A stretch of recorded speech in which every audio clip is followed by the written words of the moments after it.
Alright guys, welcome back to the shop. This is going to be a gift giving video for a niche group of woodworkers. This is going to be for wood turners. So this is a lot of stuff that I use. I mean, all of this stuff I use on a daily basis when I'm turning. And a lot of times I'll sit back in the back of my shop and end up turning for a week and a half, 2 weeks at a time before I touch any other tool in my shop. So starting off the list strong, we're going to go with CA glue and activator. And you can't go wrong with CA glue and activator. This is a medium CA. This is what I like to use to glue all my pen blanks together or my other turning blanks with. And the activator just helps set it up a little bit faster. I want to say you can get this in a kit, like you can get a kit where it's a variety pack with thin, medium, and thick glue and a little can of activator. It's like 25 or 30 bucks. Or you can get this. I believe this bottle here is like 15 bucks and this can here is 15 bucks. So that's what I like to use. Moving on. Sanding. This is a little drill attachment. Goes right in the chuck of your drill. And it's nice soft foam back with Velcro on it. And you can get little 2-inch sanding pads. And I have every sanding pad from 120 grit all the way up to 3000. So you can get way up there and do some really nice finishing on a turned piece, whether it's a bowl or a spindle, something like that. And something that goes with this is these little organizer crates. Like I've got everything sorted out here by grit. I've got extra foam pads for when these wear out. They do take a while to wear out, but they do wear out. But yeah, it keeps everything nice and organized all in one place, and it keeps all the wood chips out of it because wood chips will stick to the back of your sandpaper, and it makes it a little bit harder to stay on here. So I highly recommend getting one of these. You can get a kit where it's the drill attachment and like a couple hundred pieces of sandpaper for like 15 or 20 bucks. I do like getting a little bit better sandpaper than what comes in that kit though, but I still use all of it. It just doesn't last quite as long. Duragold makes some really nice Velcro back 2-inch sanding paper. So that goes really well together. And the Duragold paper is like, I want to say it's like 7 or 8 bucks for 30 pieces of this 2-inch Velcro back paper. So, I mean, it's a pretty good deal. I like it, and they last a long time.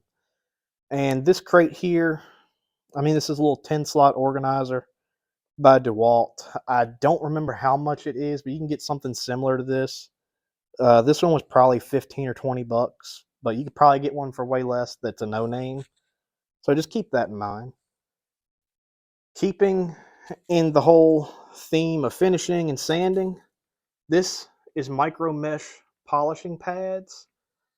This kind of dark brown one here, it's almost like a rust color, is a 1200 grit pad, and it goes all the way up to 12,000 on this really nice smooth gray pad right here. And this is for doing a water polish. So if you have a turning blank that's acrylic, which is a plastic, or even if you have a wood blank and you do a CA glue finish over it, once you sand it and you want to get it a really nice, like shined up, perfect polish on it, you can go through with a little bit of water and micro mesh, and you can really get that thing shining. I mean, it'll be beautiful. I mean, it's beautiful anyways, but it'll look way better. So after sanding, I like a 2-step finish. I like doing an oil finish because it's easy. Now, this isn't the original bottle. This is something else that I picked up from a dollar store because my other bottle had a hole in it and didn't want to pay $16 for another bottle, so I just paid $2 for another bottle at the dollar store. So this is Mahoney's walnut oil, and it is food safe. So when it comes to turning, all of my stuff is food safe because most of the stuff I do is going to be like kitchen utensils, stuff like that, or it's going to be in your hands or something. So an alternative to walnut oil. If you have walnut allergies or know somebody that does and you might make something for them, just use regular old mineral oil, something like you would use on a cutting board.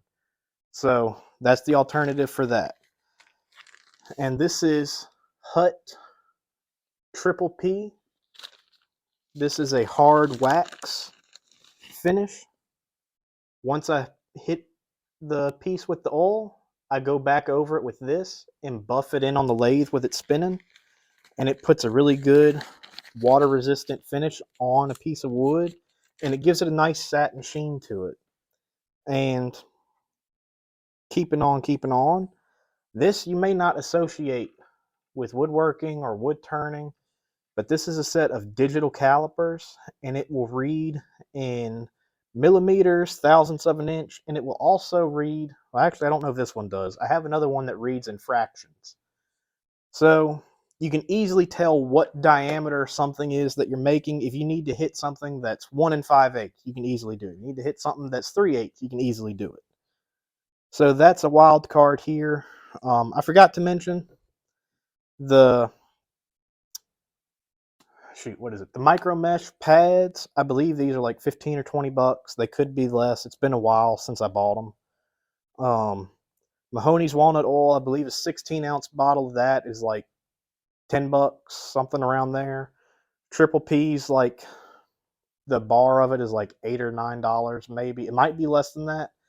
You can find this stuff on Amazon, or Penn State Industries is where I get a lot of my turning stuff. But moving on, the calipers should be, you can get a cheap pair that'll work perfect for this, because woodworking doesn't have to be super accurate.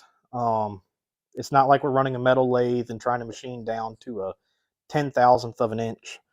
So you can find a decent set of digital calipers for 20, 30 bucks, 40 bucks. Depends on how nice you want to go. This is something that's overlooked that not many people get. This is a center finder. You take it and put it on. Let me find a block of wood here. Take your block of wood, put it on here, and it'll, once you rotate it, it'll perfectly strike an X on the center. And you can have them for pretty cheap. This one is made out of brass. So, I mean, this one's a little bit more expensive, but you can get one that's made out of plastic or aluminum for like 10, 15 bucks. And then lastly here, this is going to be a pen mandrel and mandrel saver. And it will also come with a set of bushings and a drill bit. And this will set you up for making slimline pens on a lathe.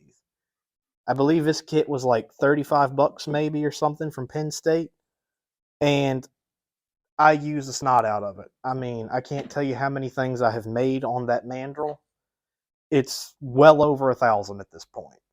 I mean, I make ice cream scoops on it. Obviously pins. You can do salt and pepper shakers. I even do,